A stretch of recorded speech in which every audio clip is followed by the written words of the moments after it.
Welcome to Clixed Off, brought to you by Lucky Dice Cafe out of Huntsville, Alabama. Check them out at luckydicecafé.com. And now for your hosts, Daniel Powell, Jason Alvey, Alex Coos, and Tyler Spees.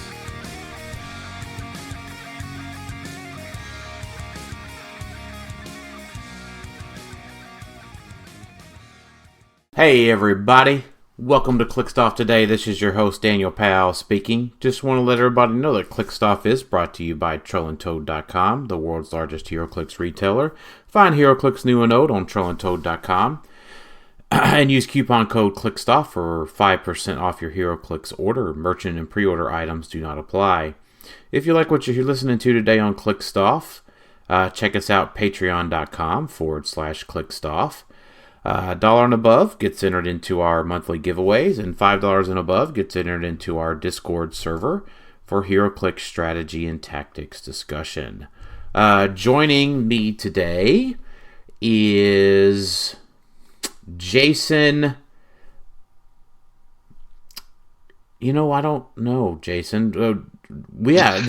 How about Jason enjoyed the Rumble just like I did, Alvey?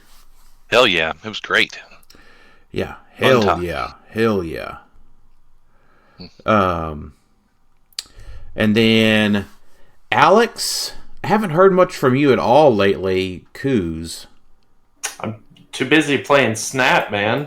I'm trying to get our alliance or whatever it's called some credits. I don't know. Yeah. Yeah. Been meaning to talk to you about that. You need to. Oh, I'm slacking off a little bit. Yeah. I've been completing quests. No, you haven't. You're even quitting class. They're not bounties, though. Oh, no, I've been completing bounties. No, not according to the chart, you haven't. Yeah, let's pull it up from last week. I don't think you did a single one. I did some. Let's see. Daniel has exactly 0 bounty points right now. I was telling Jason, it's like you have so many more cubes than the rest of us. You're winning so many matches, but then 0 bounties. So you're playing a lot. Clearly. Well.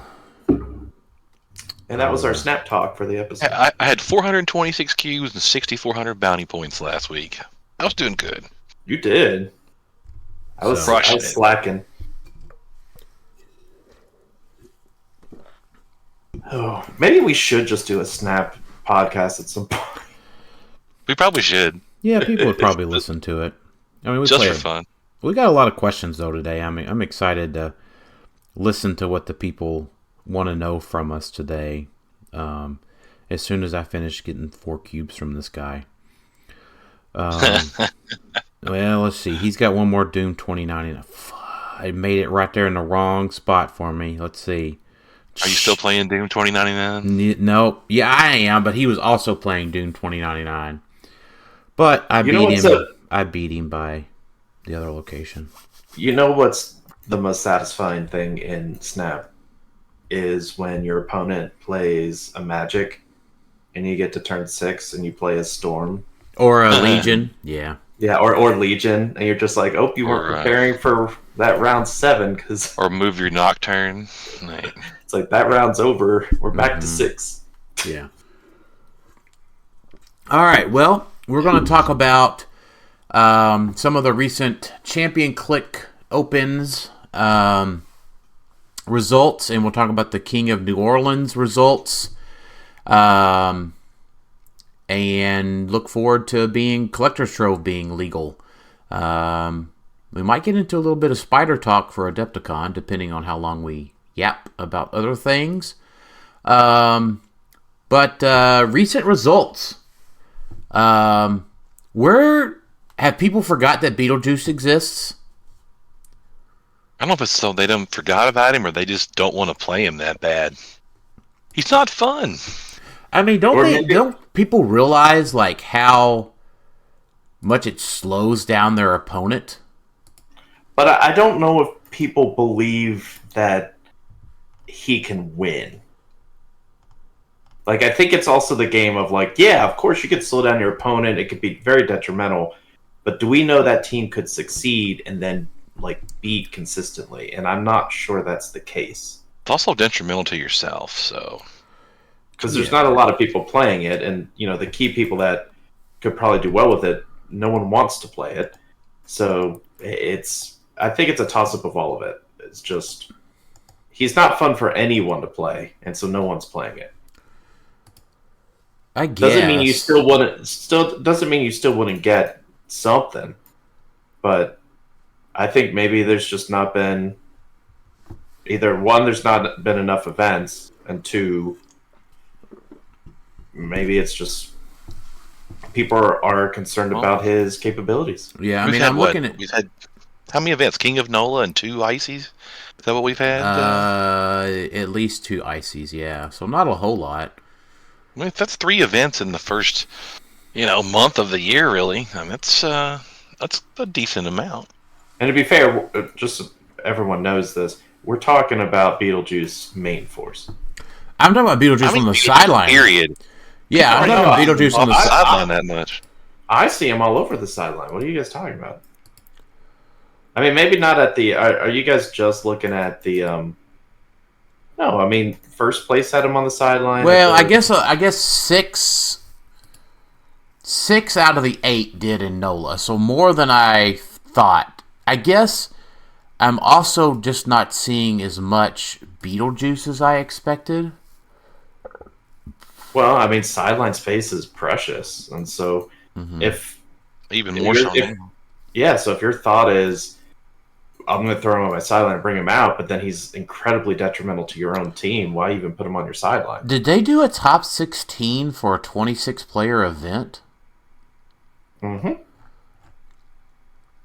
Okay. Yep.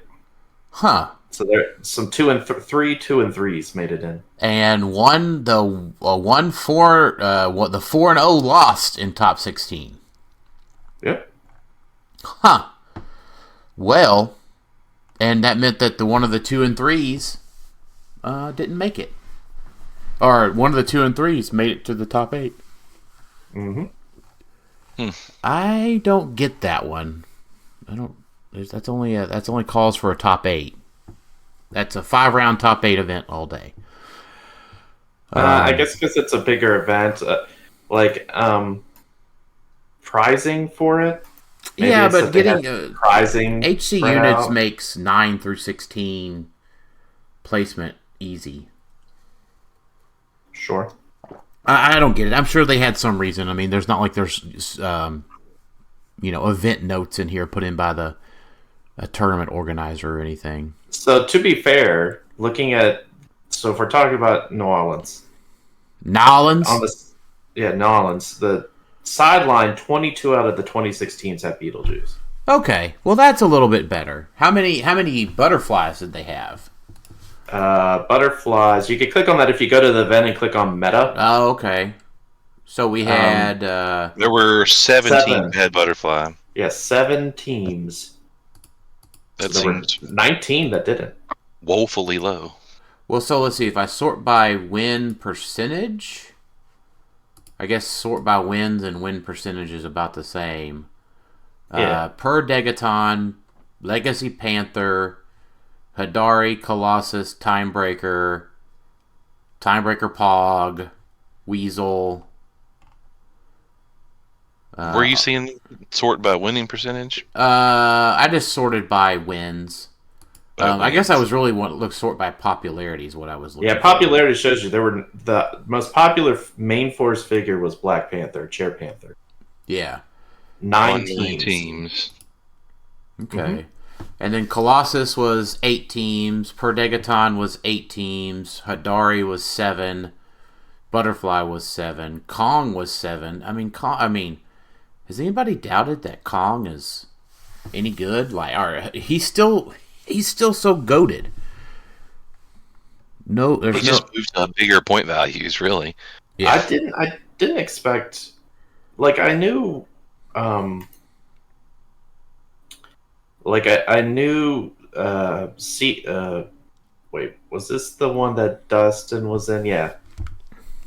He played the Rogue, right? Mm-hmm. I didn't know there were 2 other rogue teams. No, he played the rogue in Texas. Did he play it here too? I think so. Yes. Yeah, I can. He didn't make cut. He had to. He went 2-2 and then dropped, I guess. Okay. And then in Texas he went like 4-0 and that says Derek Cedars. Is that Dustin Cedars? No, I see Dustin's at 17. 17. But he is playing Dustin's team because he has Kevin and it says Kevin 1, which is the name of Dustin's team is Kevin. Okay. So he copied Dustin's team. And he went 3-2. He must have had just a better matchup. Or better... yeah. He scored points. So who was the third person?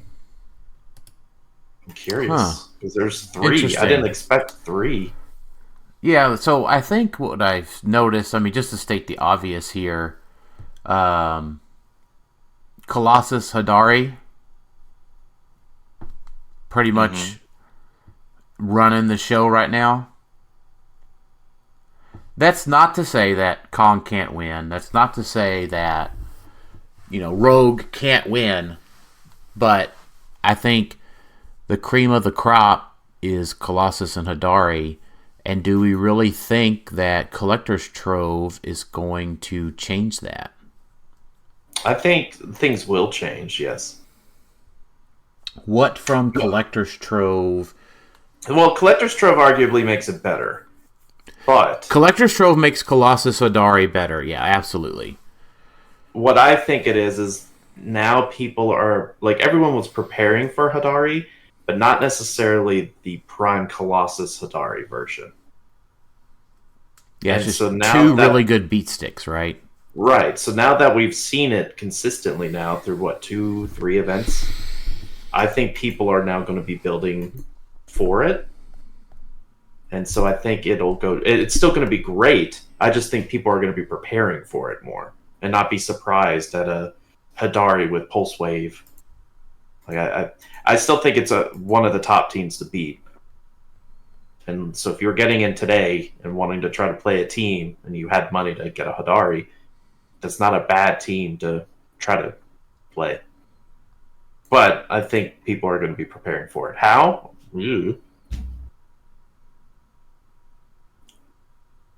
Bring a PJ, Lucas, Scott Pog and hope you hit your rollouts? Yeah. Go first. So get over there and try to get rid of Pulse Wave. Play Beetlejuice. Bring out Beetlejuice. Yeah, that's a good point. I mean, everyone's playing Beetlejuice. I mean, build a team that's like, okay, if I'm going against Hadari, Hadari can still somewhat function with Beetlejuice, but not nearly as good. Yeah. So find a way to work around that, I guess. I think that's probably the biggest thing, play Beetlejuice. I think I have another thought coming out of Collector's Trove. We are entering a 285-point meta. Oh, no, here it goes. Well, and this is not... I don't think this is too crazy to think about. Are you talking about all the one-shots we talked about? Or no. Well, one of them. I think it's Rivalry. Mm-hmm. And the universal weapon should be on nearly every team. And not just because it's Hadari. I think that even if you aren't playing Hadari, universal weapon becomes so incredibly relevant for the simple thing of just TK. Yeah. That's fair. I mean, it's like Exospecs was, but it's technically a worse Exospecs, but... Isn't it technically better? No, it's worse because Exospecs... 12 points. Yeah. I mean, I don't know if it's... Well, I'm saying universal weapon is better than Exospecs. You got to choose speed powers with Exo, right? Yes. Okay, I will give you that. I was thinking more of you got to choose speed or attack, but I was thinking more of you couldn't use any other standard powers of that type. Yeah, I mean that part stunk, but you would build around that a little bit more. Sure. You could probably argue they're about the same. I'm just relating them because Exospecs was something of, I need TK. Well, TK, you had the ring at the time, but you could say, I need Pulse Wave. I need... Yeah, you also had the Reality Gem at the time. Yeah, so it was used more for like hypersonic and charge at the time, but it was your pick-a-power equipment for a long time. That's true. I'll give you that. But which yeah, I think maybe the I think it's just universal weapon might be a little bit better, if for no other reason that it's 10 points instead of 12. Well, yeah, I'll definitely give you that one. Yeah, 12 was such a bad number. I'm glad they did away with odd numbers that aren't multiples of 5. Right. Yes, that's 12 an even. 12's an even number, but yeah, I get what you're saying. I said multiples of. Oh, did I say even? I was saying you said odd. They went. Yeah, they went to multiples of 5. Yeah. All good. Yeah, I forgot that the Exospecs gave you speed powers. But for the fact of the matter, so let's talk about real quick. You mentioned universal weapon. The uses for it, because they are kind of limited. You're really looking at like 4 powers total. You would probably consider. I think Pulse Wave on Hadari is huge. Sure. Which I think, I don't want to tangent too much, but I think Butterfly Mern usage comes back. Because Pulse Wave... What capacity? Pulse Waving through a wall for 3 damage is great. Okay, you're saying with Hadari. Yeah. Hadari, Butterfly, Universal Weapon. Yeah, so Pulse Wave, I think, on Hadari is huge. I think Pulse Wave is your number 1 standard power to put on people. There's a lot of rollouts right now, right? There's a lot of high... Also a lot of what I think is a lot of high defense values. Namely because Kale usage. So you think Pulse Wave is going to be a higher choice than TK? I think initially maybe, because we're all talking about Hadari and Universal Weapon, and I think maybe later people will realize what you're saying of, I've got this one character, I could just 10 points give them that, and there's TK now. Well, sorry, maybe when I said the first thought, I wasn't really ranking them necessarily. Right. I was just saying that's the first one that comes to my mind. Yeah, I think because we're all a lot of people are excited to see Hadari with Pulse Wave, because it's just a combo that's incredibly powerful, and a lot of players like incredibly powerful things. Yeah, I agree. So I think the other thing that came to number 2 is TK, right? And that goes on whomever you like. Sure. Now, I would like to answer a question with that thought that we had asked to us. Let me find out who asked it real quick. Who asked it? It was the theme team question.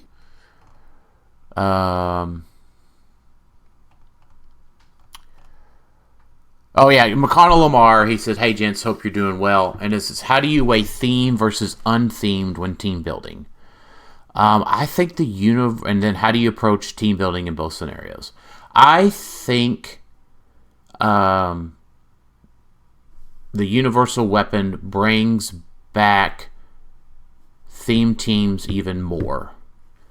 Because instead of playing per deck...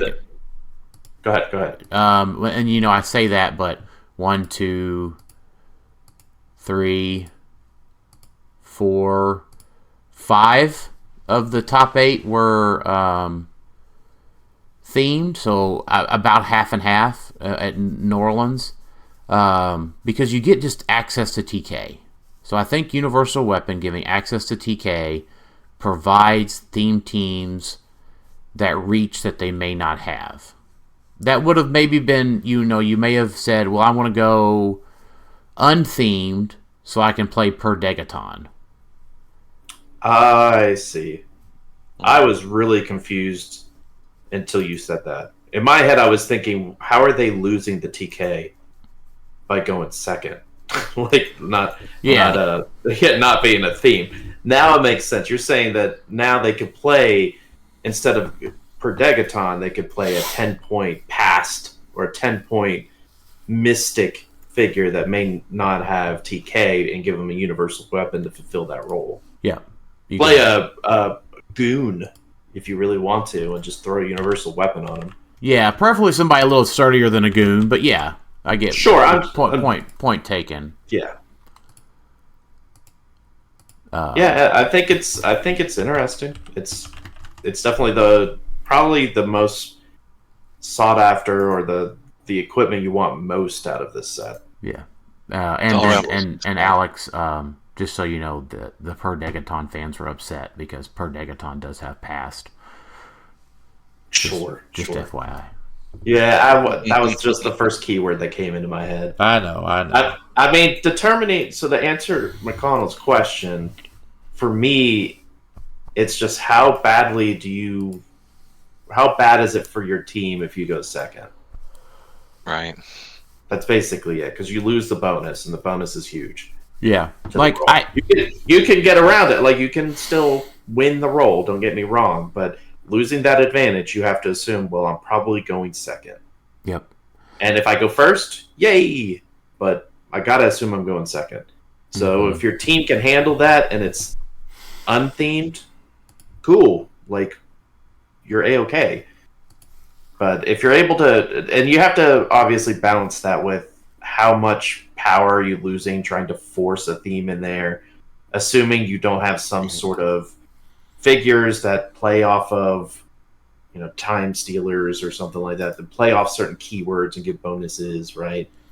So it's tough. I typically start with theme and go through the different keywords if I'm building. Pick a piece, look at their keywords, what am I left with? And then if I get to the end and I don't feel satisfied, then I'll say, all right, let's take the cuffs off and let's go unthemed and just put random pieces in that are better.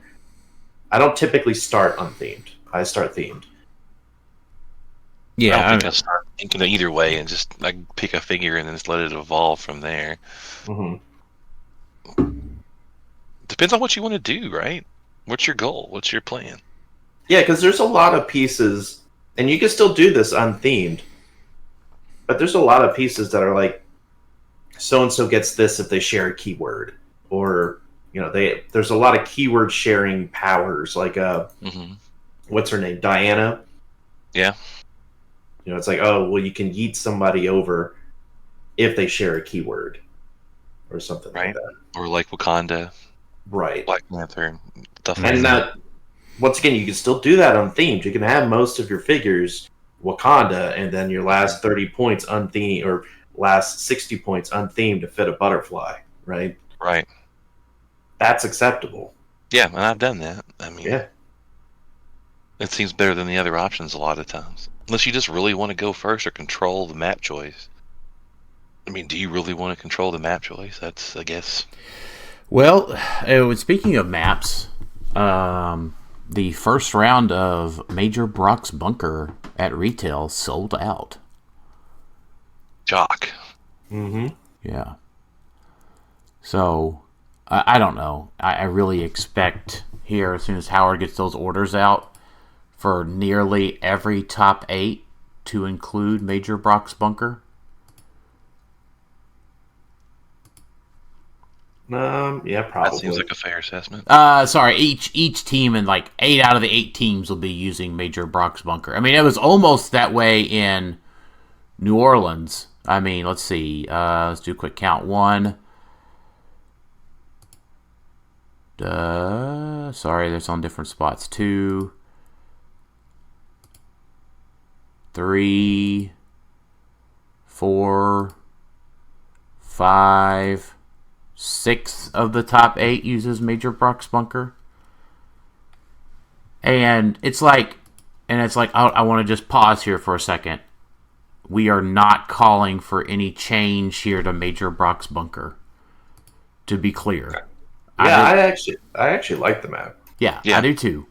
So, I would just say it is the best at what it does, because if for some reason it's gone, there are other maps that are just as obnoxious as Major Brock's Bunker.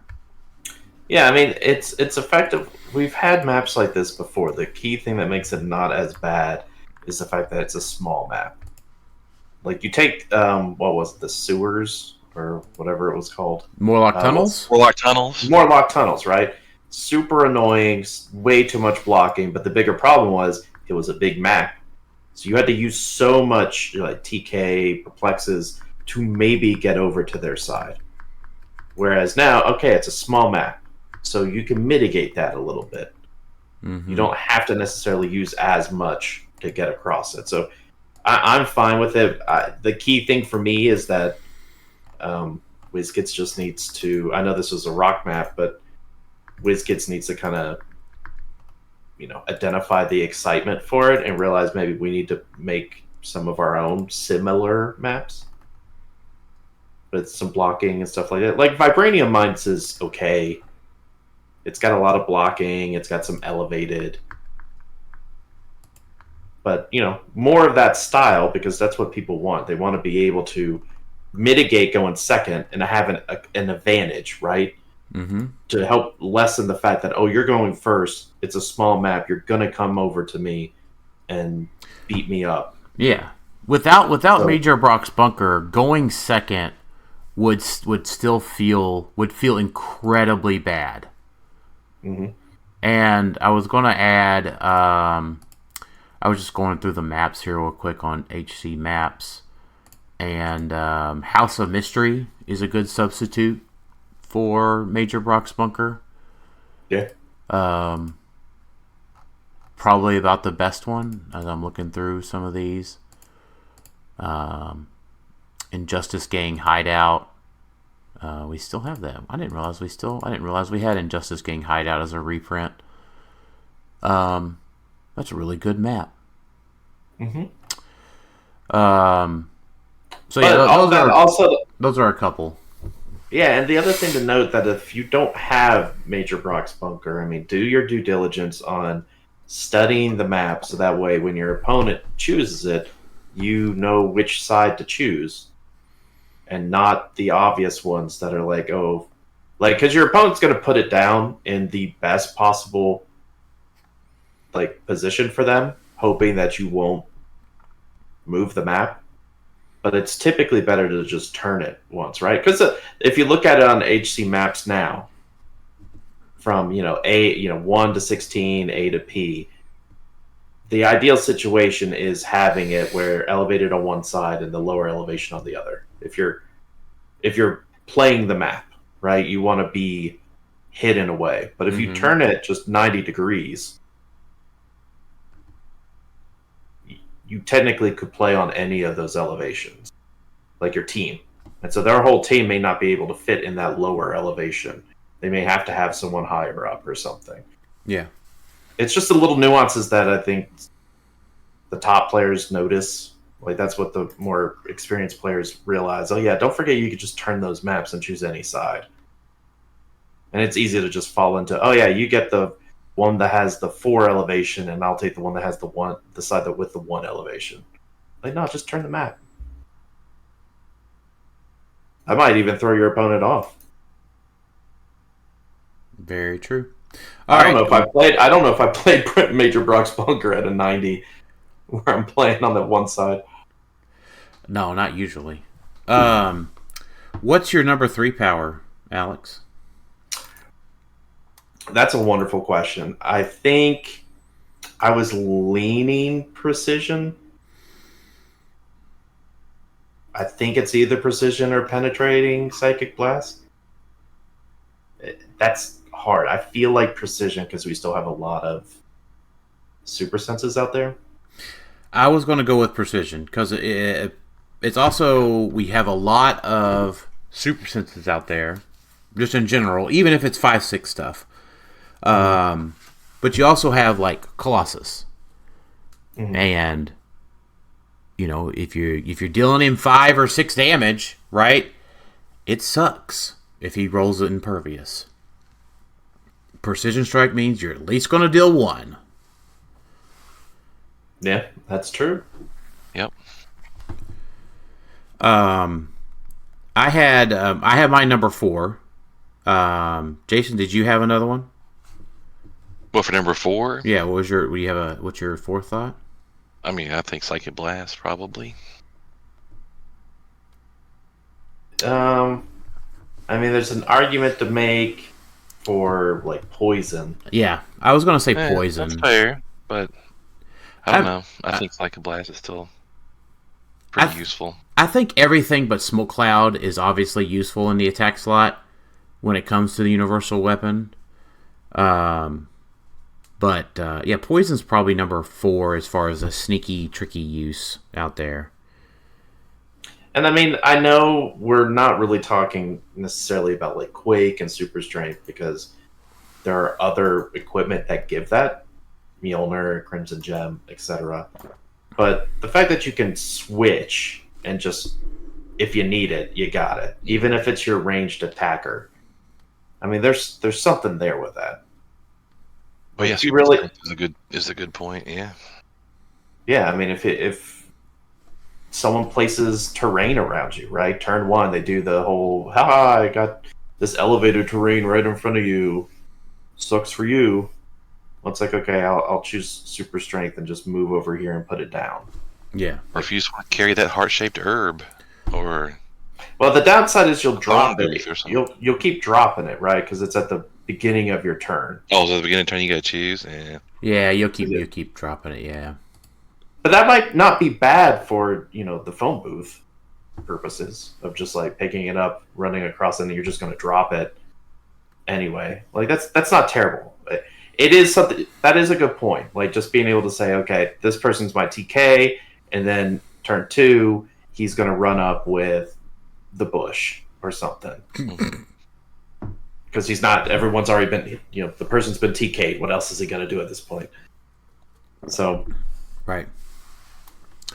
Okay, let's talk about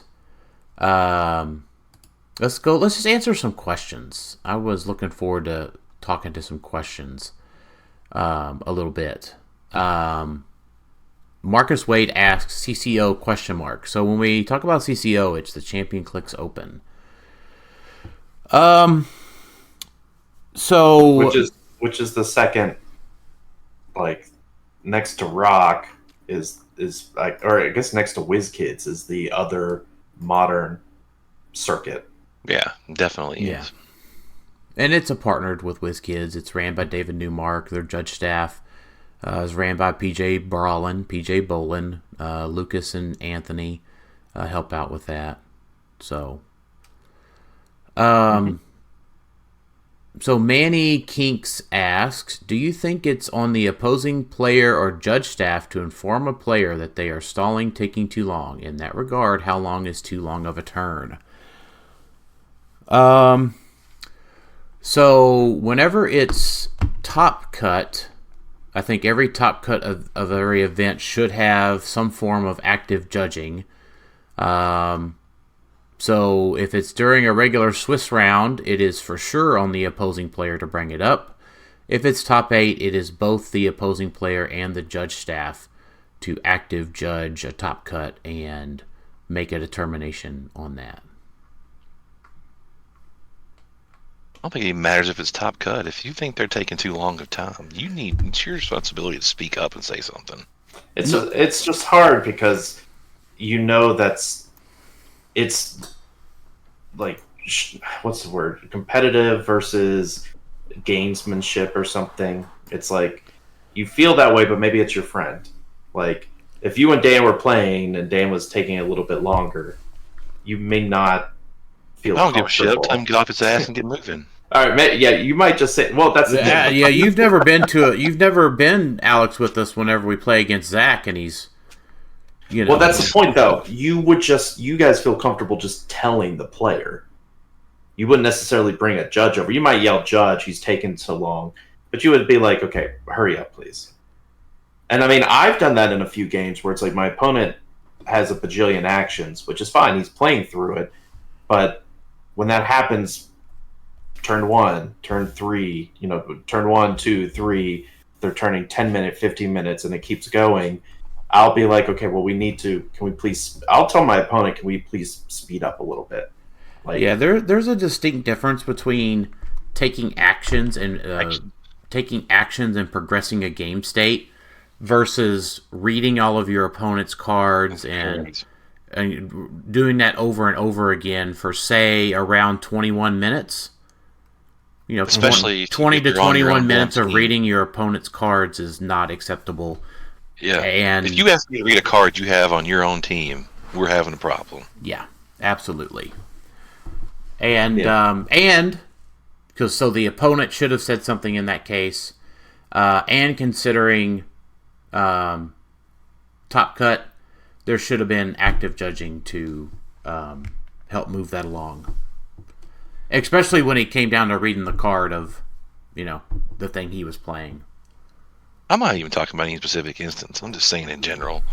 I am too, but I mean, Sure. I am talking about. No, you're talking about something. I'm talking about a specific. I'm talking about a specific instance. It doesn't. I think you can tell when somebody is jerking you around versus when they're just, legitimately unsure what's going on, or if they're actively doing something the entire time and taking actions and moving stuff. That's one thing. I'm even a little on the fence about that. Like, even if you're taking a lot of actions, if you're taking those actions and they're very slow.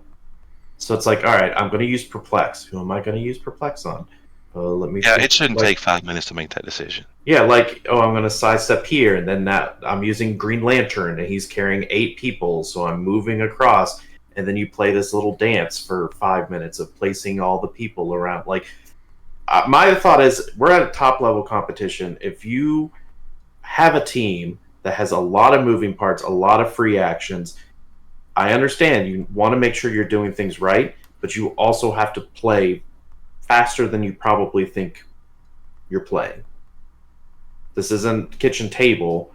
It's frustrating when a game only has 3 rounds. Or not, sorry, 3 turns each. Like, that's the most frustrating part. Where it's like, especially if your opponent went first, he takes so much time, and you're like, okay, I guess I can get answer now, and then it keeps, it kind of snowballs a little bit. I have a question I wanted to ask you guys. Yeah. Based off of this. I know the history of it, but for a hot second, The Rock was doing last round, or whatever it was called. Last turn. Last turn. Yeah. And then I think when they partnered with WizKids, that's when they went back to last action. Yeah. What's wrong with last round?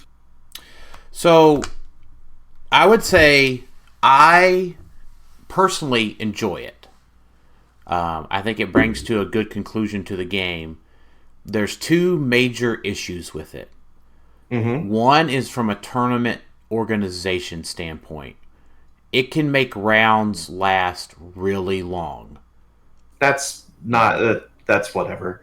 Well, that's what I'm saying. Especially when it comes to like Worlds and WizKids running events and that sort of thing, right? Like, it could add extra time to the events. Now, I don't personally think that's a problem because my opinion is we stay there until it's done and it's done right. Right? Right. So, I'm just providing where I think that's coming from, Alex. So my point being also is, like, other games, now these are mostly TCGs, but Magic, Lorcana, when time is called and the game is not finished, like there's not a winner, then you go back and forth. Effectively, I think it's like 5 turns, starting with the first player. Not each, but it's basically active players turn 1. The next person gets 2, and then it goes back and forth until 5 are completed. Doesn't make sense for that in HeroClix, but it does give the concept of, well, if you're on the first player who went first and they have effectively an extra turn, that's not fair. That they get 1 extra turn than you. So that whole turn needs to finish. And so I liked last turn. Yeah, so but the problem, the main problem there with having the last turn, regardless, right? If you went first, right, the second player gets to finish their turn, right? That's what we're talking about here. The main issue with that is it gives second player a huge advantage to just go all out. Yeah. Like, they can put their pieces into position that they wouldn't have put them in before, right? So they have all of the time in the world to perfectly construct their last strike to try to win. Or if if they're in the lead and it goes to that, right? Depending on the situation, if it's Swiss, they can perfectly orchestrate a turn to score more points, that sort of thing. But that helps negate the clear advantage going first has. That helps mitigate some of that. So to be clear, I agree. I like last turn. I do too. That's the argument, though. Nobody talks about it anymore, right? Because Rock did it for a hot second, and then it's been like 2 years. It's been longer than that, hasn't it? 3, it's been, I guess, COVID or before COVID or something. It's been COVID. I long time. I have something that would absolutely not work, but be what I would prefer. What? 5 rounds. Like 1-2, 1-2, 1-2, 1-2, 1-2. That's a HeroClix game. Oh, turns. So each person gets 5 turns? Yeah.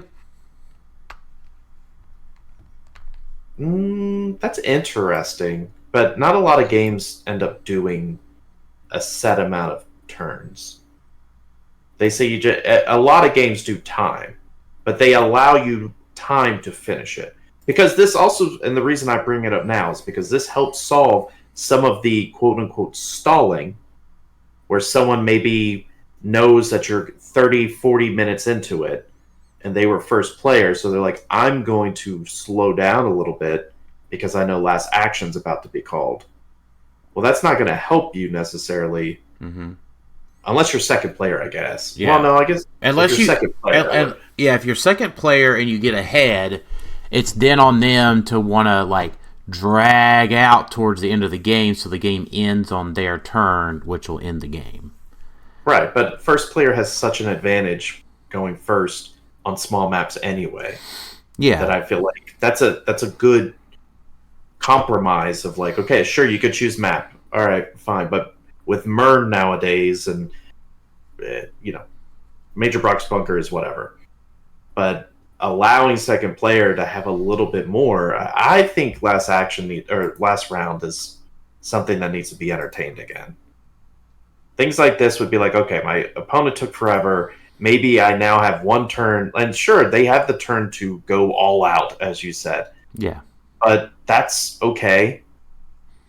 Because likely, if it's near the end of the game anyway, the first player is probably going all out too, unless they're significantly ahead in points or doing the little dance that they do. Which at that point, second player's trying to go all out anyway to score 10 more points or something. I don't think it's the go all out argument or side is that big of a deal. I think people need to start talking about last round again.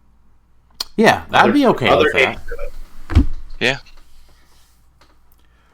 I don't hate it. Yeah. But obviously, Banny's asking this question.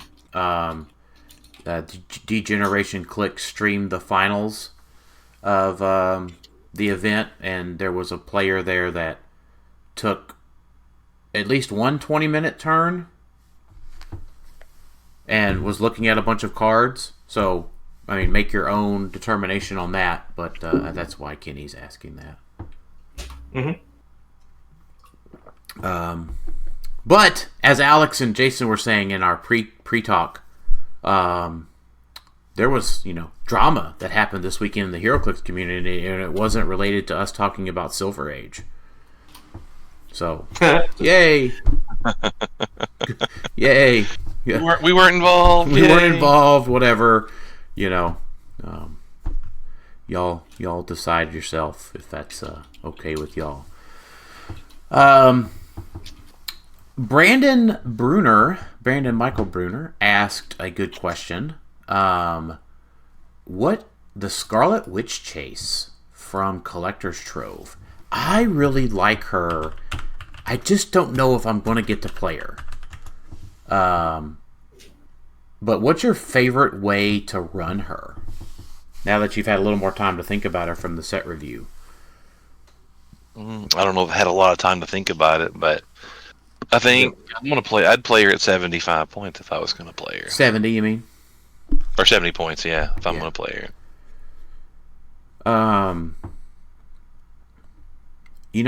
Here's what I think.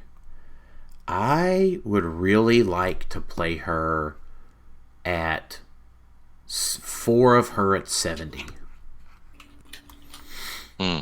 So, like, anytime you get a really good piece like that that's pretty hard to KO, has some has some bullshit, right? Like, and not in a bad way, but, like, goes to that 13-5, right? Like, you want to get to that 13-5 click pretty badly. And, like, how do you do that?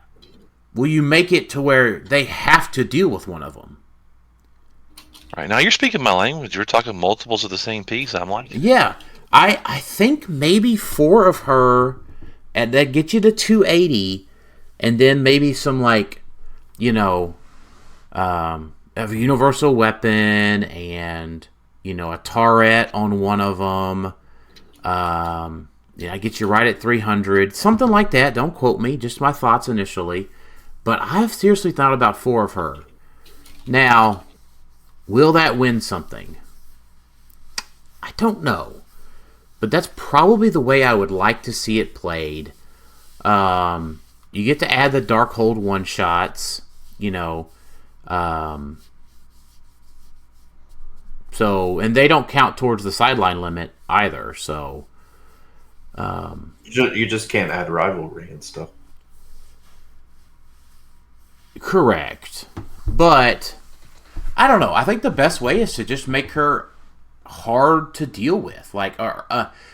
Unavoidable to deal with. Because I think if you play her at 70, just sprinkled onto a team, she's probably the last thing or the nothing that they deal with. Like, let's just say you play her... Yes, pulse waving you on her top dial. I know. But she could be outwitted on her top dial too. Well, that's true. So, here's the way I see that kind of playing out. Now, let's just say the math works out. You've gone back and forth. You've had a good game. You have 70 points left on the board. They have, let's say, 80 points left on the board. Well, they probably, if that 80 points can produce an outwit, they probably just outwit Scarlet Witch's Pulse Wave and dance around her for the remainder of the time, right? Maybe tap her for 2, right? So she goes down to the 10 for 2 click. Something like that. That's just kind of my thought on it, is that she's easy enough to play around unless you make her unavoidable to deal with. Maybe. I feel like if you let him outwit her pulse wave every turn for however long, you're doing it wrong anyway. Well, it's the last thing, right? Like, she might get some shots off to help score some points. I'm not saying, like, you're just going to lose completely, your 230 points completely. But let's just say you dance back and forth and, she's the last thing left. They probably just avoid her for a little while.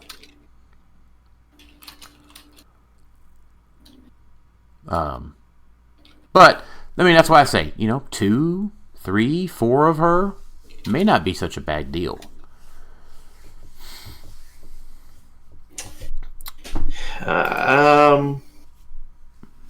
Maybe not.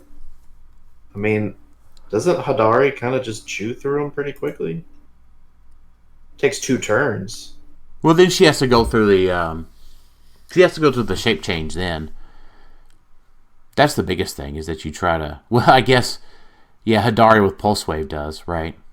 Right, that's what I'm talking about. It's just like, Hadari with Pulse Wave is like, have someone else hit Scarlet Witch to her superpower click, and then Hidari rolls in and like, hello, goodbye.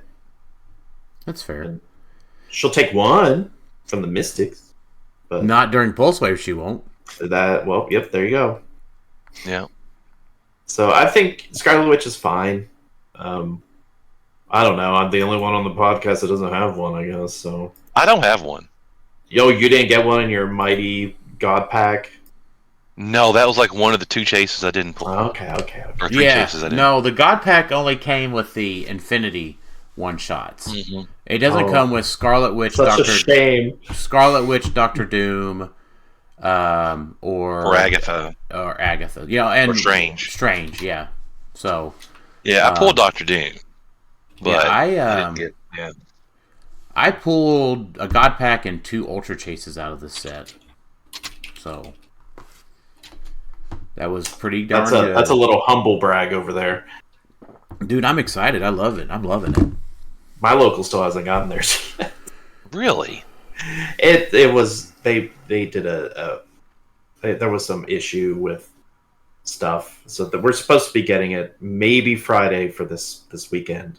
Otherwise, we'll have an event next week or 2. We ordered a lot, so yeah. I swung by on Tuesday and was disappointed they didn't have any, or the Displacer Beast.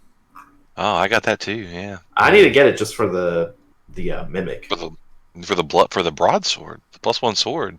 Well, yeah, the broadsword. I like the Mimic. I think. The Mimic's cool too. It's a long sword, Jason. Longsword, whatever. I think the sword's really good. So we actually hadn't talked about it. I still have one that I need to open up and review for the YouTube.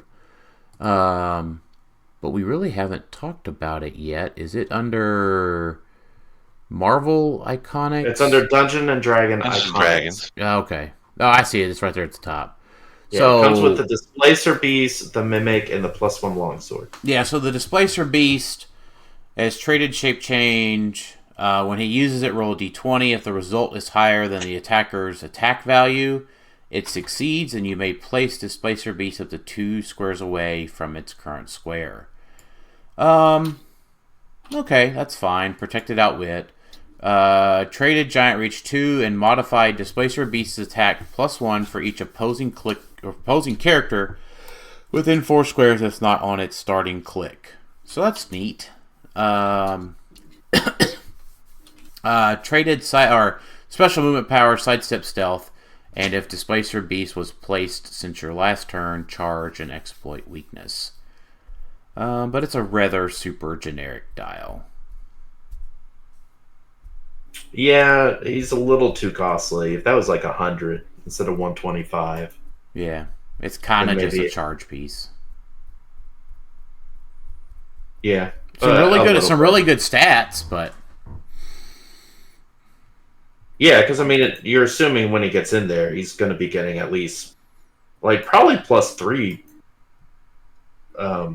pretty regularly, right? Well, it's not on their starting click, but so I guess you would want to work it in tandem with something to deal a little bit of damage. Yeah. Then we got the Mimic. Sideline. Which I like the Mimic. Yeah. Sideline active. If Mimic is on your sideline, when an opposing character would pick up a terrain marker or equip an equipment, or equip an equipment it's holding or in the square of, you may roll a d20. Critical fail. Remove Mimic from the game without scoring it. 10+. Shape Changer. Instead, immediately in that character's action without any effect, remove the terrain marker from the game and generate Mimic from your sideline adjacent to that character. If the d20 result was a 20, Mimic has immune. So, that doesn't cost anything to add to your sideline, right? Correct. Yeah. So you immediately in that character's action. So remove that terrain marker from the game. So if they pick up the pointed ones, you score it. Dude, I didn't realize. I read this already once. The Mimic, so we're in a 5-slot Sideline spot. Oh my gosh, the sideline's so hard to get. It's filling up. I mean, the key thing, the reason why Mimic's okay now is because of things like the heart-shaped bush and because that's technically a terrain marker, right? Yeah. It's an effect terrain. Yes, it is. Same with the phone booth. And so that's, if you look at it, and I don't think it's listed in the meta. Like, I know there's sideline. Oh, objects, yeah.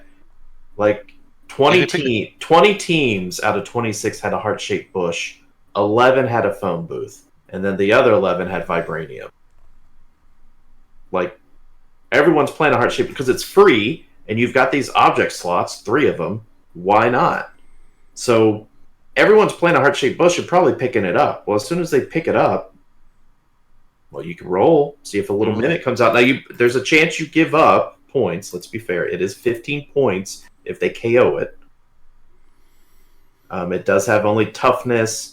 And it has shape change, plasticity, but it has blades, claws, fangs, poison. It's 11 attack for a 15-point piece. Mm-hmm. I mean, it's just over 50% chance to roll this, right? I mean, yeah. And if you happen to roll at 20, he comes out and he has immune. I mean, that's pretty sweet. I like it. It's interesting enough where it can make an impact, and it's not a waste of a sideline spot, and it makes your opponent really think of, okay, am I going to pick this up or not? Mm-hmm. And you could even try to, taunt your opponent a little bit by like putting those, the big elevated or something out in front of them, or some of the harder to shoot and destroy terrain markers, where maybe they're going to use Kong or something to pick it up, just to move out of the way, and just be like, nope, your action's over there, Kong. Sorry, you rolled a 11 on that die. Yeah, I think more so than anything, like, you may roll a d20. So let's just say that they're doing some, I don't know. Let's just say that your opponent's trying to bait you to bring out the mimic by just kind of dancing around doing some bullshit, right? Mm-hmm. Because it becomes a little dance, right? But if you got if they place the anchor, the one that gives the giant reach 4, if they place that outside of your starting area and they're going to come over and swing at you with it, nope, you don't get to do that charge at all. Just you get to do the move portion of it, first part of it. No, it's immediately in that action. So right. So, but to pick it up though, are you saying if they already have it?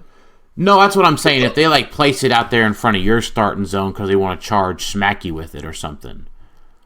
Right. They'll be able to move, get up there, pick it up, and then you roll, and then the action would end. So they'll still do the quote unquote the move part, but you're right. They wouldn't be able to finish the charge.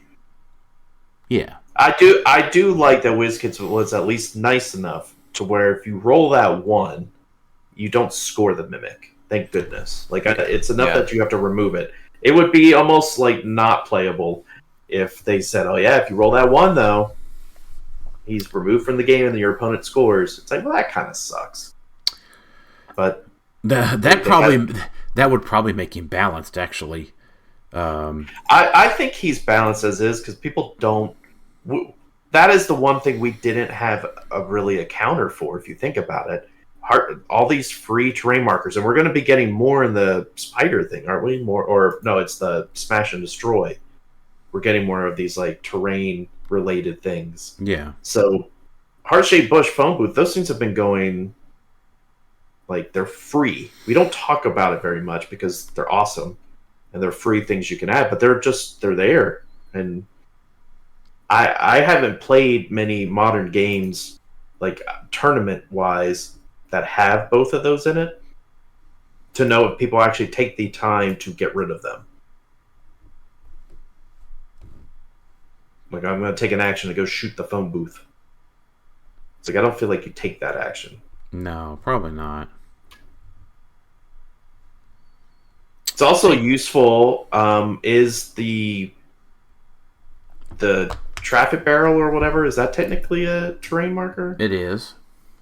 So that's useful too, for when someone plays the traffic barrel and they're like, well, I'm going to go pick it up and you don't get to... I thought it was a special object.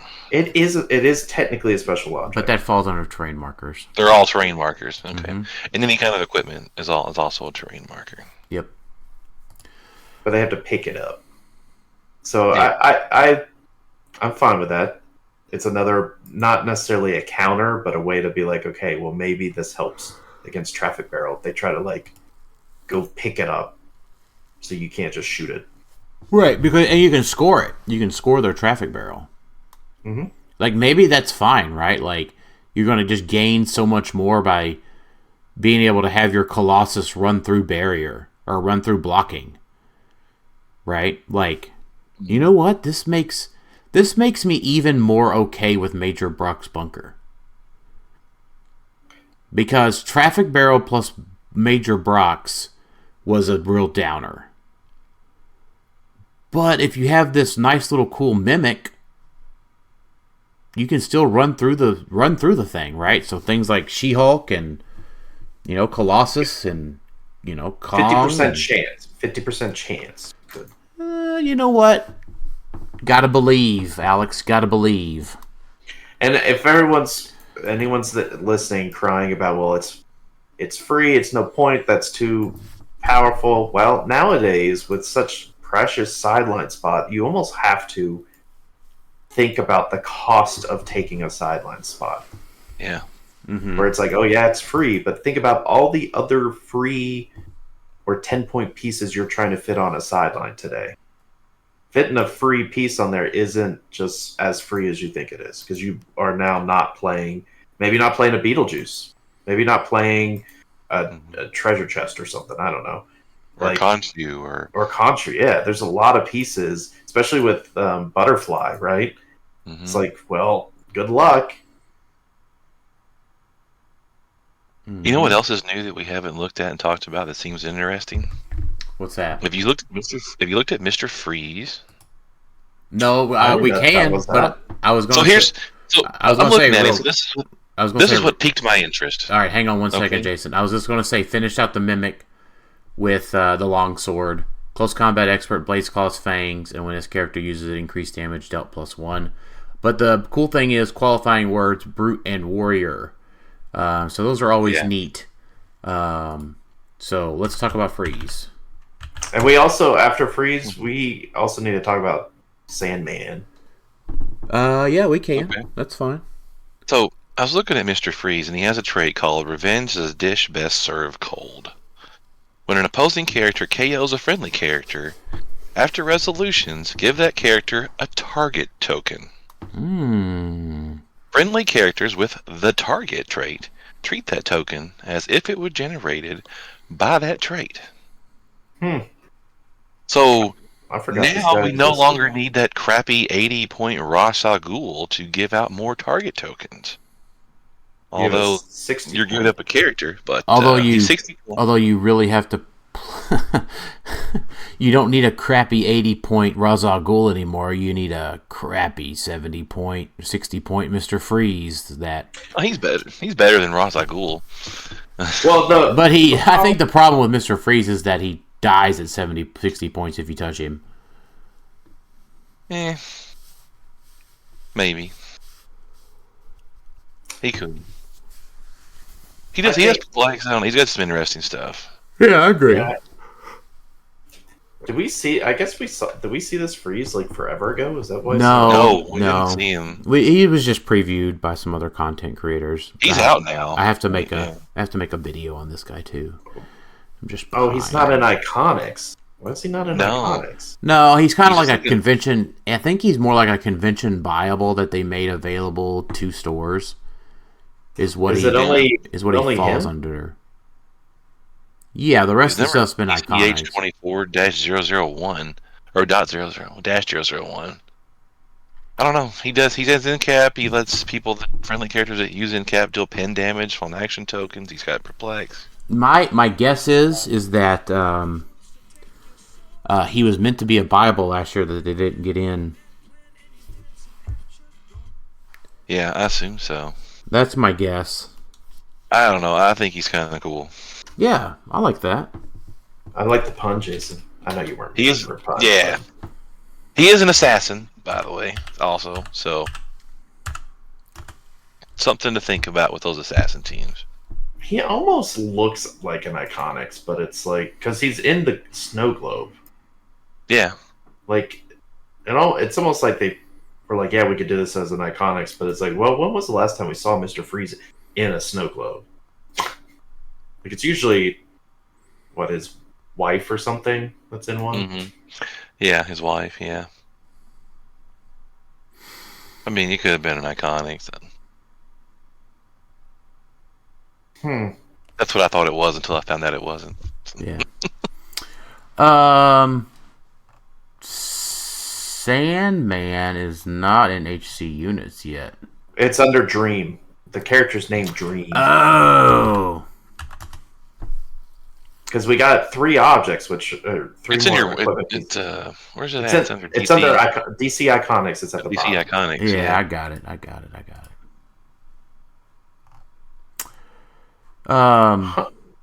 That's pretty neat. I like him. I don't know if Dream himself is playable, but that dial for 40 points or 70 points is just awful weak. Yeah, because when you get to these different Iconics, the main question is it worth the money?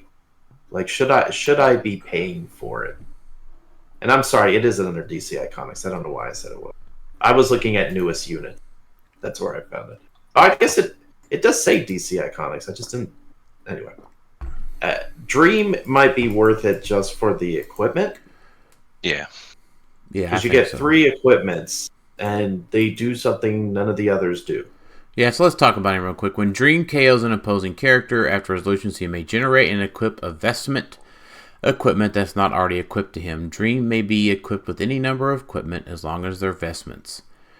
Once per turn, when an opposing effect re-rolls 1 or more dice, you may re-roll that roll. That's pretty powerful. When Dream is KO'd... It's global, by the way. A global effect. It is. And then when Dream is KO'd, this effect continues for the rest of the game. Protected Pulse Wave. Special attack power in cap. When Dream uses it until your next turn, when a hit character is given a free action after resolutions, deal that character 1 unavoidable damage. Oh, you know what? Yeah, so it's a hit character. So they made it not broken.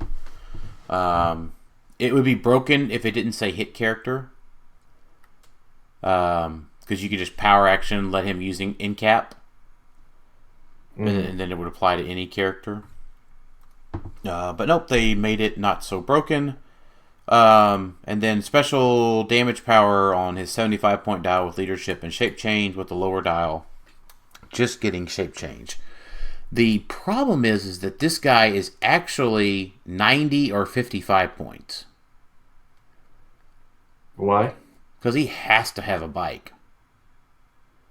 Oh, you mean for that? I mean, what are you going to do with phasing? How's he going to hit something? How's he going to KO something if he just has phasing? Yeah, because I mean, if you look at all the equipment that he can equip, because he would get those assigned. He can assign 1 for free. Yep. And then he could get the other 2 if he KOs something. Because he could generate it and equip it.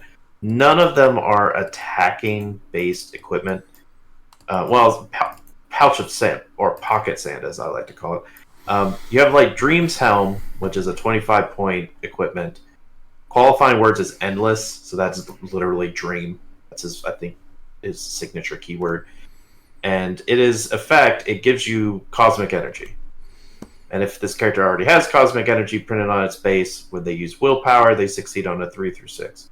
So 25-point cosmic energy is neat. Like, that's solid for now. Pocket sand or pouch of sand, 15 points. It gives your character an extra target.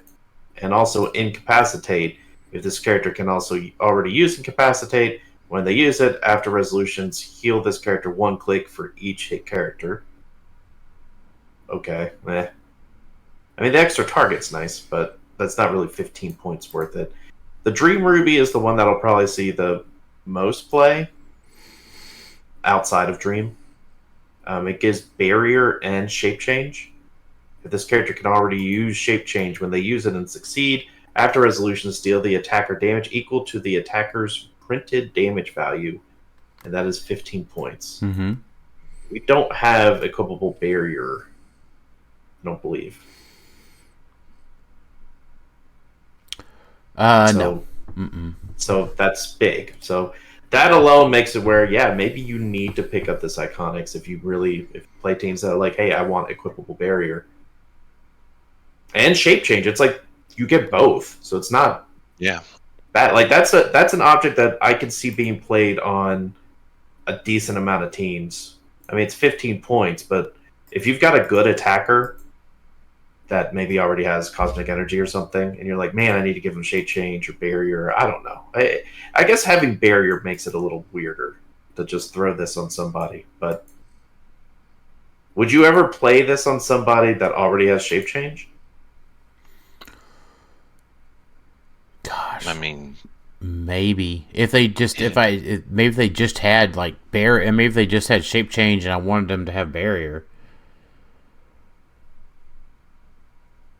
I mean, it makes it pretty dicey to try to attack them if they've got this on them. Mm-hmm. I mean, you could just blast it right back in your own face.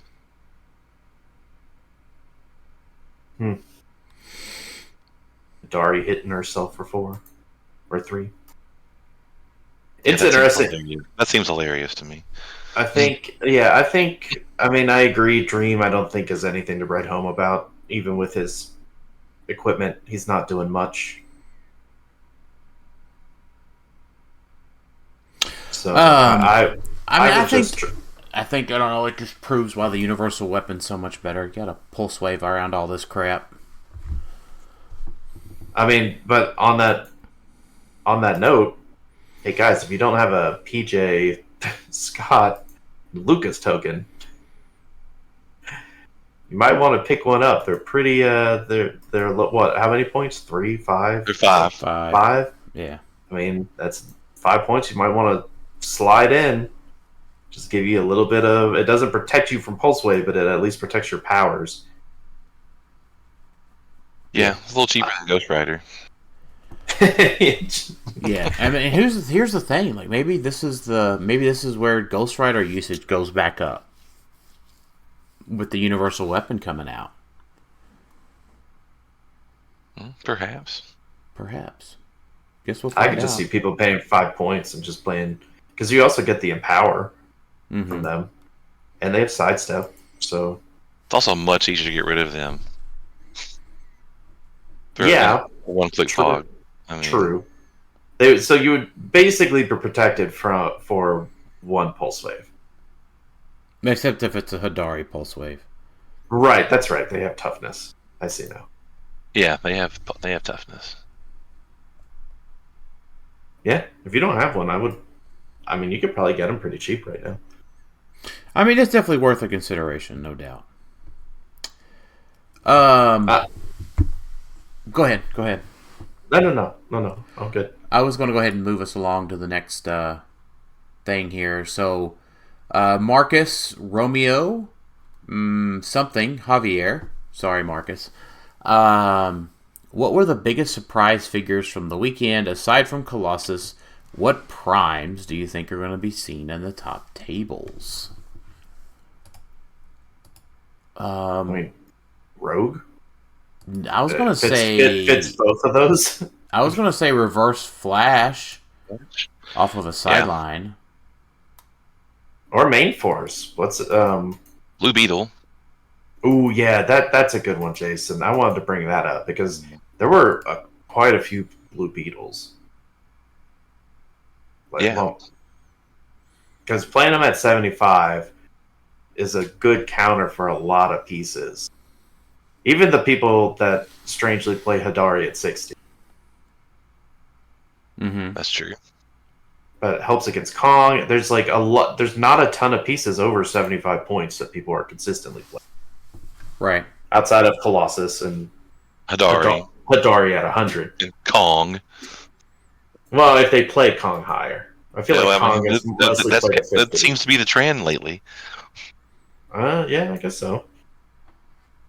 So I like the Blue Beetle play. Like if I was playing this weekend or later, he's in consideration for me of, maybe I'll try him. Like I liked him coming out of Masters of Time. Yeah, I think he's still fine at 45 just for threat neutralization. Like even if you want to keep him on there as a butterfly option. Just to bring him in to deal with some kind of power that you can't get through. Right. Like a Colossus, for instance. Or a Kong. Alright. Oh, sorry, my back itches. Alright,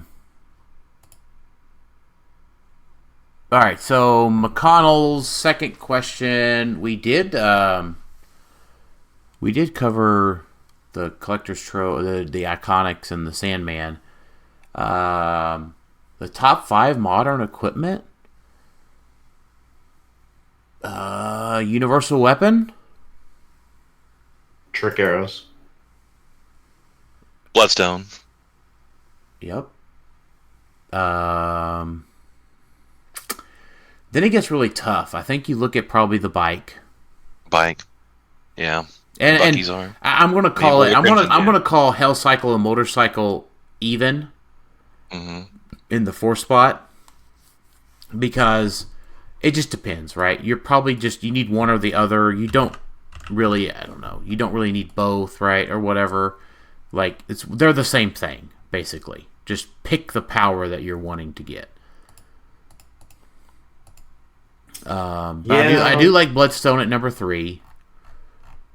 Bucky's arm is still pretty. You can say that. You can say Crimson Gem. Bucky's arm or Crimson Gem at number 5. Oh, I don't. I would say Bucky's arm over Crimson Gem for sure, because it doesn't give you much. Like the Safeguard Mind Control is negligible in today's meta because everyone who's playing Mind Control plays Colossus. Yep. So it's just super strength, which you could get Universal Weapon. Well, yeah, with that, but you do lose it, as you said, and it also lets you break blocking. Sure, I don't dislike it. It's just whether I think it's more played than Bucky's arm.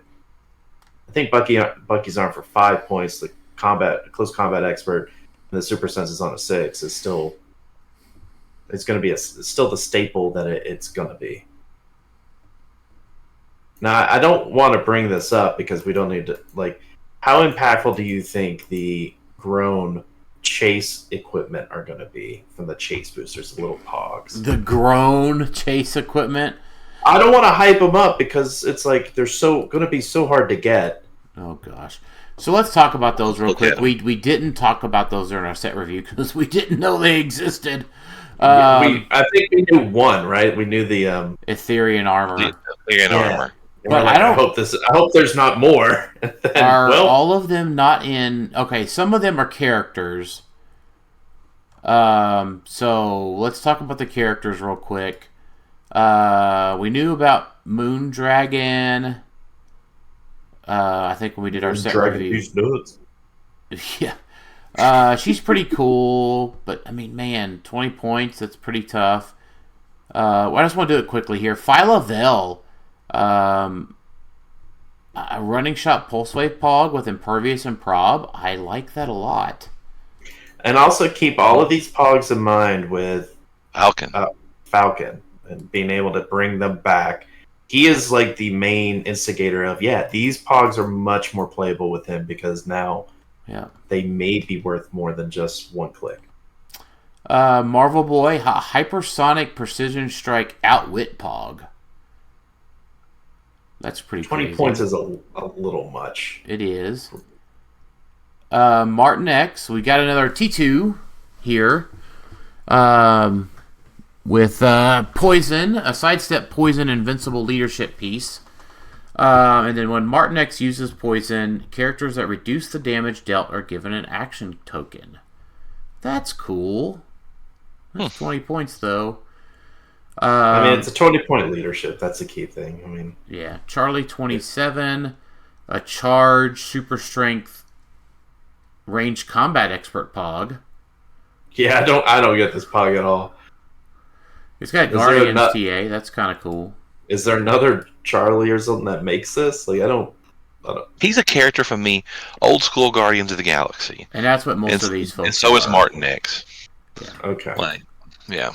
I think so was Moondragon and Phyla. They've been Guardians. No, Phyla was not from the original. Well, they all have the Guardians TA, so I assume that they've They all do. been on Guardians of the Galaxy at some point. I think Martin X and Charlie 27 are classic Guardians characters Right. back from. Yeah, I think these are supposed to be their Guardian versions, but that doesn't mean they originated in the Guardian. Moondragon and Phyla, I mean. Yeah, all right. They were in the newer version. Yeah. Nova Corpsman, I think, is a little bit disappointing to have enhancement and plasticity because, like, a goon is, like, better and has more than one click. Now, keywords, obviously, is the big thing, the difference maker there, but... Why plasticity? Why they don't have, like, Ryan Shot or Hypersonic or something? Yeah, I don't get that. Well, it's not Nova, it's just the core. Well, they all have similar powers, Alex. They all share the Same Nova power. helmet. They all share the Nova Force. Yeah. Like, I mean, it's been a while since we had a Nova. War of the Realms, I think, was the last one. Yeah. And he wasn't very good then. Like, we haven't had a good Nova since Ever? What, the Steve Rogers one? The Steve Rogers one was okay. Shoot, that's been almost a decade ago. I think it's been more than a decade. But Shatari, leap climb, blades, combat reflexes, and power. Just get the LPS Pog. Zelma Stanton. now here's your universal weapon user on any team. During force construction, Zelma Stanton may be assigned an equipment without paying its cost. She's 10 points. she's 20. Well, I mean 10 if you're in Oh, yeah. Dan's math. In Dan's math, yeah, she's 10. Well, she can But be that- free if you play them on, Your Honor. But that also depends. Like, the downside of that logic with the universal weapon is you're probably playing it on one of your attackers. Yeah. So you really have to weigh, can I afford to not play universal weapon on one of my main attackers and instead pay 20 points for Selma Staten? Oh man, A and she's one-click character. got mystics too. Mm-hmm. Mm-hmm. Mary Morgenstern, super senses with probability control. I do like the Mary. I did see the Mary. I liked her. When Mary uses when Mary uses it, immediately finalize the result after re-rolling. That means no die replacements, no manipulating it up and down. Prob, it's done. Yeah. But she's 20 points and 15 defense and super senses. Yeah, I feel like they started off strong, and then they kind of just gave up when designing the Pogs. Like, Moondragon was cool. 20 points TK, barrier, and she can attack close through the barrier. Phyla, strong dial. Marvel Boy, grade 2. Even Martin X is kind of neat. And it's like, oh, Charlie. Oh, Nova. Oh, Chitari.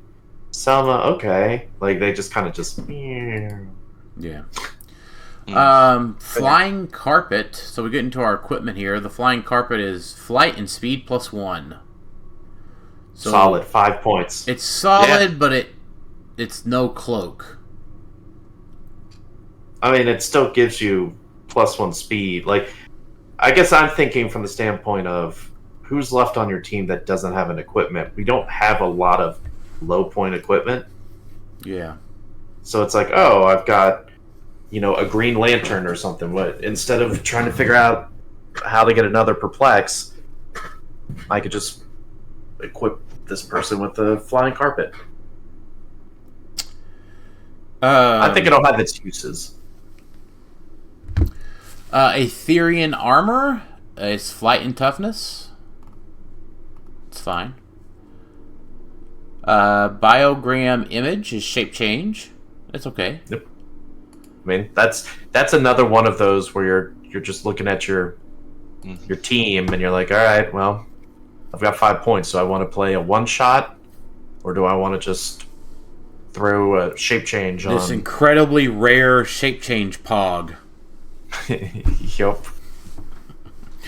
Oh man, the Chameleon Flute, it gives out wild card. I do like that a lot. That's a big one, especially for shield based teams. Yeah, that's pretty interesting. That's probably the best of them so far. Yeah. For me, it's between that or the shape change. Yeah. And then the Captain America shield gives out ESD. But yeah, I think the Chameleon Flute will be a big deal, especially for, like I said, shield-based teams. Yeah, it's interesting how we're kind of treating the biogram image when just think how impactful the symbiote was for so many years just because it gave shape change. I know it gave other things like the breakaway, but like everyone equipped it for the shape change. It's like, how do I get a shape change on this? I already got super senses, I need shape change. We got 2 shape changed objects now, and one of them's not going to cost $100. But yeah, and also gives barrier. Yeah, so that's it. We could talk about that real quick about like the availability of these. Like, I don't think anybody likes how exclusive they are, right? No, I don't think so. There's been wide distaste everywhere I've seen. Yeah, that's seemingly what I'm seeing on this. I just think it wouldn't be so bad if they were distributed via the chase boosters, but the chase boosters are so incredibly rare to get. I think that's my problem too. Like, if it was something that you can get throughout the year, and they're like, okay, we've opened up the chase boosters now, because I think when they announced chase boosters, we all thought it was a good concept. It's a way to get interesting prizing into the hand of just Joe Schmo's store, and be like, hey, I want to run a tournament. All I got to really buy is this chase booster, and I could split it out to everybody or whatever, right? It's good enough prizing. And it is with all these pogs. Mm-hmm. Problem is that the accessibility of ordering said chase booster is too exclusive. They need to just make it available all year and make enough to satisfy that. Mm-hmm. Yeah, that way, that's the problem. Yeah, because that way, like, you could sit there and your store opens up Alliance or whatever and goes to the order and like, okay, do we want a Black Panther one? Do we want Masters of Time? I don't think Masters of Time or Collector's Trove. Like, we have our choice of chase boosters. We can order a couple and run an event. And stores might start ordering them and run them for like release day stuff or pre-release. Because they're not that expensive. Well, they're decently expensive, yeah. But they draw people in, right? Especially for this. Yeah, absolutely. So, like, I'd be ecstatic if my store was able to, because my store is able to get, usually I think we get like 1, maybe 2 per set. And it's like, that's not, it needs to be higher than that. Not for my store. I mean, like, in general, stores should be able to order enough. Because it's so limited, and then in the fact that there's no guarantee, you're not getting all the pogs. Mm-hmm. Who knows how many biogram images or chameleon flutes are actually going to exist out there, because they all might end up being Charlie 27 pogs. All right, Paul Cote. So McConnell, we did just talk about the bystanders too. Paul Cote, were you surprised by the lack of starter Superman? Do you think he has some flaw keeping him back? Yeah, Beetlejuice. No, that's not the flaw. The flaw is he could be outwitted. Oh, okay. So I've been building I've been working on a Superman team. I think he's great because he works really, really well with Diana, who shares keywords, so she can eat them over there, and she has the ability to, I think if she hits, or let's see, what is it? When a friendly character with a Kryptonian keyword makes an attack after resolutions, they can use sidestep. So that's perfect. Because now she gives, effectively, Superman another attack on her own and yeets him across the map. I'm talking about Chase Diana from Masters of Time. Right. So I think if you start with Superman at 75 and then Diana, that's 125. And you probably have to give him motorcycles for now, a motorcycle and a hell cycle, or some other way to move them around. I mean, that's a good combo because Superman is probably attacking like 4 times. Because you got the hypersonic, and then he has the Diana sidestep. So maybe 3 times. Or if he's using Flurry, it's different. Because he can hypersonic and then... Like it's 2 moves out of hypersonic, right? Right. Right. That's so he's good. I think he's really good. I think there's just better, easier to play pieces right now. Like it's easier to play Prime Colossus, it's easier to play Hadari. And Superman really doesn't like Hadari right now because hitting him down to click 4 is pretty bad. Sure. But I like him. I think he's still very playable, and I think he can definitely be impactful. It's just nobody's really made a team yet that's gonna, sweep everything and do well.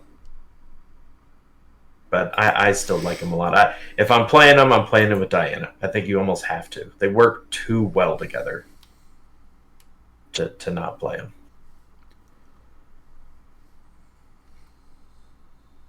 So. Okay. So what do you think about the diversity of teams? Looks good. Yeah. How do I think of the diversity of teams in the immediate future? Yeah. Probably not as good. I think we're going to see for the next just a little bit, maybe not all the way up to Adepticon, but close to it, where it's just going to be incredibly Hadari-centric until the meta figures her out and how to take her out. Or if Spider-Man Spider-Man comes up with something else. Well, because going into Adepticon, we get a special treat coming out for Adepticon. Do y'all know what the special treat is? Is it Spider-Verse? We do, but do you know what's in Spider-Verse? Hopefully a good Spider-Man. There is a good Spider-Man, Jason. Oh, yeah, it's good old Captain Universe Spider-Man you're talking about. Oh, it is! Oh, boy. Everybody thought that Thanos was gone, but now he's back. Well, really, Captain Universe Spider-Man's back. He was doing this before Thanos was. I mean, it's just... That's totally good. Improved targeting, elevated. Improved targeting, hindering. Improved targeting characters. And finally, improved targeting, blocking, not burst. Oh, oh, oh, oh, oh, oh, oh, oh, oh. So this is the first time I've actually looked at any of the Spider-Verse stuff. Yeah. The only thing I'll mention, because we'll save it for talking about it, because we can almost do a set review. We're about ready to do a set review for it, yeah, for sure. I didn't know there was a Spider-Mobile Legacy card. Yeah. That cracks me up. The bane of everyone's existence from Avengers Infinity, because that was the one figure you probably didn't want to see when you opened. Hey, I played the Spider-Verse, the Spider Buggy as a terrain a whole bunch. Sure, but if you're playing in a sealed event and people are getting Thanos and Gamora and like all these other big pieces, and you're like, oh well, I gotta. That's fair. Spider Buggy, guys. I'll be over here. Yeah, I love it. Place. I so love it. Yeah. Yeah, they made it an actual character, I guess. Well, it was before, right? It was a character, yeah. I don't know if this is any good. I don't know if it's any good either, but the Doom Buggy was the one that was worse than the Spider-Mobile. Well, it was good as a terrain because it decreased attack or something is like the honking. It did, but the Spider-Mobile, but that affected you too, so I ended up being off of the Doom Buggy there towards the end and was on the Spider-Mobile. Because it like blew up and webbed the opponent, I think, something like that. It was way less obnoxious than the Doom Buggy. Okay, so Future and Spider-Man Family keyword for the pilot. It's only 60 points for 8 clicks and a stop click. Oh, it's good. And then if the pilot is 100 points or less, you can also replace the attack and damage values. Mm-hmm. That's not bad. That's pretty good. It's a 2x2, so you can't assign it. You can equip it if you want someone to drop something. Yeah. That's interesting. Mm-hmm. Now I gotta see if I have one. Yeah, I think I have a bunch of extras still. This is nice. It's kind of like, I don't like the spoils of Spider-Man, like how, it was a mess up and now everything's spoiled. At the same time, I do like the fact that it's like, oh, I haven't looked at this yet. Well, now I could go out and see this brand new set and see what all's in it. Mm-hmm. Very interesting. Mm-hmm. Yep. And we get to see through maps, baby. We already can do that with Mern for the most part. But it's 100% part now. And we can put a universal weapon on it, pulse wave through everything. Fuck yeah, we can. And actually, you probably put the motorcycle with charge, so you get the +2 speed, and you get super senses, so he's like crossing the map pretty much on his own with the TK. Because he's got a running shot at 100 points. So that puts him at like a 5. It would be 4, 6 and 6, so it's 12. So a TK, and then it's 6 and 6 with the running shot. So, and he's 12 for 4 because he's got RCE. And then he'll have super duper senses that's unoutwittable. Listen, yeah. I can't wait to I cannot wait to play him as a pilot for the Spider-Mobile. Right? Yeah. I mean, he's not very good on his last click, 11 for 3, but still. Right, but that's still better than nothing. Well, no, because then when he pops out, he's got a special attack power, Giant Rage 3, Blades, Claws, Fangs. When Captain Universe uses it, the damage dealt is unavoidable. You could technically make him the pilot and play him at 100. So that way the Spider Buggy will get that 11 attack, 3 damage. I know, yeah. Mm-hmm. And then be able to take Precision Strike or Prob. Well, not at 100. At 100 he has RCE. You get to choose a click. Oh, you're right. I forget how the pilot works. Yeah. Yeah, you would just click him. Oh man. How great would it be to take that like really fancy looking chase or something that looks amazing and be like, yeah, now he's a pilot for my little 60 points. You mean like whenever we were taking a super awesome, super rare sculpted Darkseid and sticking him in a Ghost Rider bike? Yep. Well, this is a little better, I think, because it's a Spider-Man mobile, and we're putting Captain Universe in it. Yeah, I'm with you. There's a lot to talk about with the Spider-Man set. Super looking forward to doing that set, but man, as soon as I saw that Captain Universe, you know what? But here's the thing. It's really good, and it sees through stuff, and it helps Alpha Strike. So guess what? Somebody's probably going to start bitching about it. I can already feel it. It's been 3 years. It's been 3 years this month that the Thanos collection came into be. So it was about time to get Captain Universe back. I never thought that they would reprint improved targeting, blocking the good kind ever again on a piece that could attack. On the plus side, on Spider-Verse, it is not a small set like Collector's Trove is. Collector's Trove ended with the Ultra Chase at number 46. Spider-Verse ends with a chase at 59. So 13 more figures. Yeah. Is it 12 booster also? I don't Yes, remember. they're all 12 booster now. I thought so. I hadn't visually seen it myself yet. So.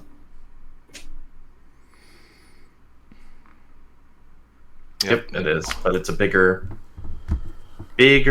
set. Yep, absolutely. All right, let's keep rolling down these questions. Ben Groenhide, what are must-play sideline active pieces now that one-shots are in the mix, not one-shots? Except for rivalry. Unless you build your team around it, right? Or you have the... There are instances with some of the Darkhold ones, or... Not rivalry. What was the other one, the mind control one? Evil Entwinement. Yeah, Evil Entwinement. Like, there are times that you want to build around those, but I feel like these are really the, like, dipping your toe into one-shots. And we already saw that we have some in Spider-Verse. Like, this is going to be an ongoing thing for a little bit. So, usually they don't like to make things crazy right out the gate. Right.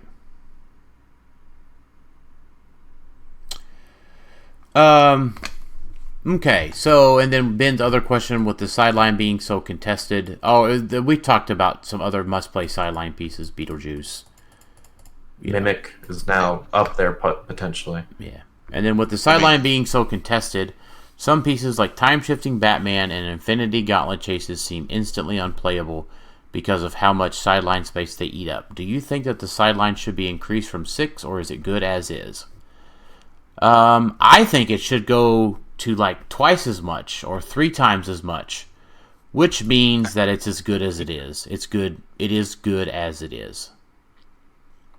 Yeah, as much as we want to increase it, it's better to make you have to make a choice, because then it makes it is a method of curtailing the power of the free sideline active pieces. Because otherwise, like to Dan's suggestion, you just play. I'm playing every single sideline active free piece I can. Ares, cool. Poseidon, cool. I'll throw you on. Why not? But now you have to make a choice. That means now not all of them are just as free as you think they are. They have kind of a non-point based value where you have to determine, is a Mimic better in this case? Is Beetlejuice better? Do I need 3 butterfly options, or should I go down to 2? Right. Those type of things. Agreed. I think sideline space should just be unlimited, but that's the games would never end. We'd get 2 turns. So then you're like, okay, well, let me activate this person on my sideline. Now I throw out the treasure chest. Yeah. Absolutely. Peter Marshfield. He's got a big long one here. You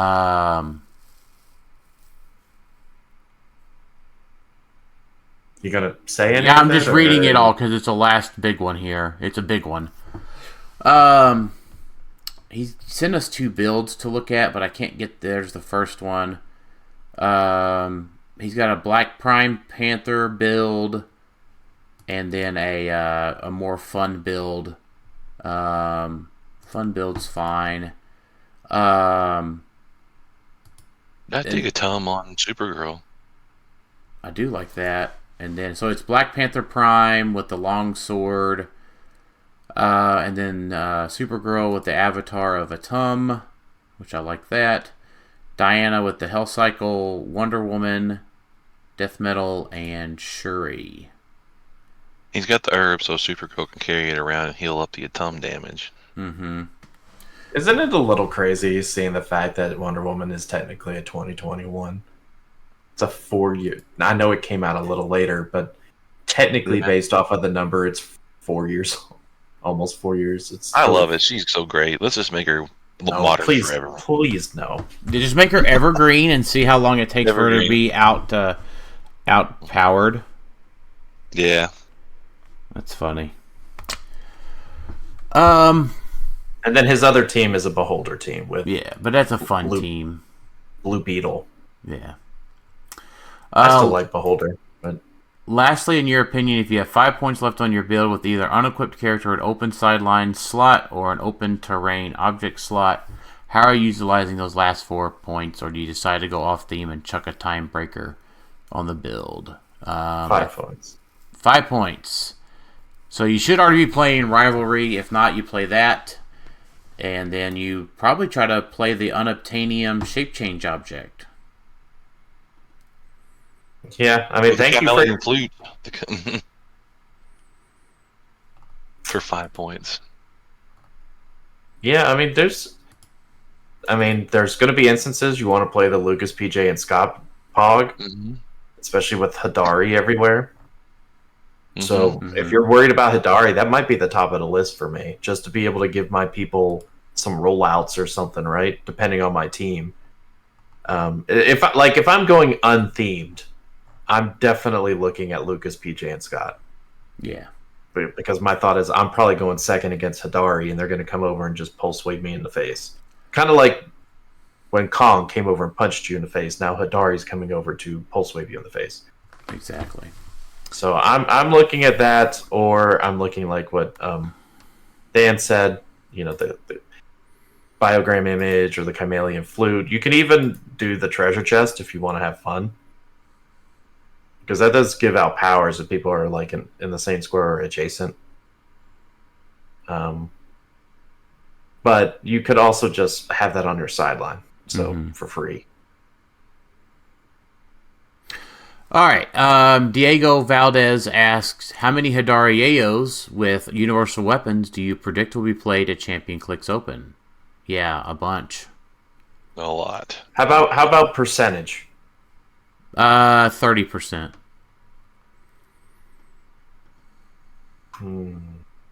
Because there's other stuff that's good. Yeah. So for reference, how much is played at Modern? And we had, well, they don't show. They show win percentage, but I guess you could figure it out on your own. Of how many you just go to popularity. Yeah, so Hadari was on 7 out of 26 teams. Yeah.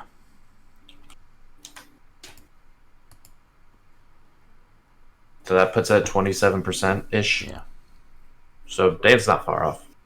And that was with probably less team. That was without Universal Weapon. Yeah, so I think it probably clicks up a few teams after that, but there's still so much other stuff that's good that we've been talking about all episode. I wonder, that would be an that's one of those stats you wish you knew about HeroClix. Is like, I wish I knew what figure had the highest play percentage ever in HeroClix history of like major competitive pieces. And I don't mean little side pieces like Venom Magneto. Felix Faust. Probably. But it's one of those, like, that'd be cool to see. It's like, oh yeah, we had one time back in 2016, we had a 70% piece that was on 70% of teams. Yeah. Outside of the porters, obviously. Yeah, I guess it was 2024 with Scott Porter. Yeah, he was probably on every team. So. Noah Johnson asked, no prep time. You get dropped into a 300-point modern competitive game and you have access to any piece you would want. What's the go-to team for you? Like, right now, like, I have to turn in my sheet? Yep, right now, this second. You're dropped in. 300 point Kong. Don't even think about it. I don't have time to write down the sheet. No, yeah, I would play a Hadari Colossus team. Pretty straightforward. Yeah, I'm gonna play Swamp Thing, Man Thing, Ivies. Yeah. Yeah, I guess my problem with some of those teams is like I'll probably forget some of the sideline pieces that are necessary. Like I'd probably stay away from like a butterfly. So for me, it's like if it's kind of like those nightmares you might have where you're playing HeroClix and they're like, oh, you're late, or you forgot your pieces. You're dropped into a game of HeroClix and you don't have your pants on. Yep. What am I playing? Well, I'm playing a big King Kong's what I'm playing. Oh All right. So Dexter Nelson II, with everything from Collector's Trove, and what we've seen from Spider-Man, what state is the meta in? Is it more close combat focused, more don't die, more rollout dependent, or something else? I think it's going to be more rollout dependent and ranged based. I mean, I think between the range and the close combat, it's probably even, really. I don't know. Hadari kind of negates the the rollout dependent. You're not rolling out anything if they're pulse waved. True, but we really haven't seen if that's going to actually happen or not. I mean, I think it's more likely to happen than Beetlejuice finally making an appearance. Yeah, maybe it's pulse wave meta. Maybe so. Yeah, can your team handle 3 damage? Like your whole team potentially taking 3 damage. Right. Actually, probably not the whole team. I mean, you could probably space people out, but make them choose. Lou Minotti, Malden kosher or iodized salt? I actually use this pink Himalayan stuff from. I was gonna say that from Costco. Yeah, I do the same. I actually have a big old jar from Costco of pink Himalayan salt. Yeah, and I got one of those battery powered things like where the whatever it's called that like burger. And I'm just basic. We just got a plain old iodized salt around this house. Yeah. No, I get my salt from the Himalayas, I guess. Yeah. It's it does make a difference. Well, what's that? Salt. Yeah. Anyways, what does the optimal Clark Grantham? What does the optimal Ultra Chase Collector 300 Modern team look like in your opinion? Well, I think it looks like Super Sense's bike, Bucky's arm, and universal weapon. So that's your first 200 points. And then I really don't know what the other 100 points look like. Probably Rivalry and Butterfly at 365. That leaves you 35 points. So maybe Legacy Molecule Man for a little bit of protection.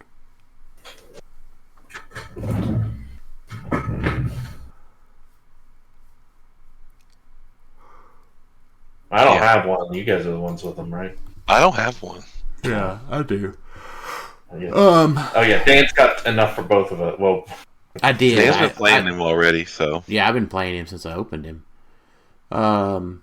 So I would think that's probably it. It's probably Butterfly, Rivalry, Sense's bike, universal weapon, Bucky's arm, and collector, and then fill out the last 35 points with what you have. So, not to throw in a good debate question near the end, but with all the Chair Panthers, do you think Butterfly is less effective? No, because there's always 2 things that'll always be good in every matchup. Right, but there's limited sideline space. I know. I feel like Butterfly is going to see a little less play. That's possible. yeah, just take the guaranteed piece you want instead of playing the Butterfly. Yeah. It's good to have a Swiss Army knife, but there's not necessarily like easy pieces that fit everything that we're facing right now. Like the Hadari Colossus, it's like, well, what's the 50-point piece that negates all that? Yeah. Or not negates, but helps against that. I mean, maybe you just want the mass leeching trait. I mean, yeah, or exactly, or just use that silent space for Beetlejuice. mm-hmm. Beetlejuice.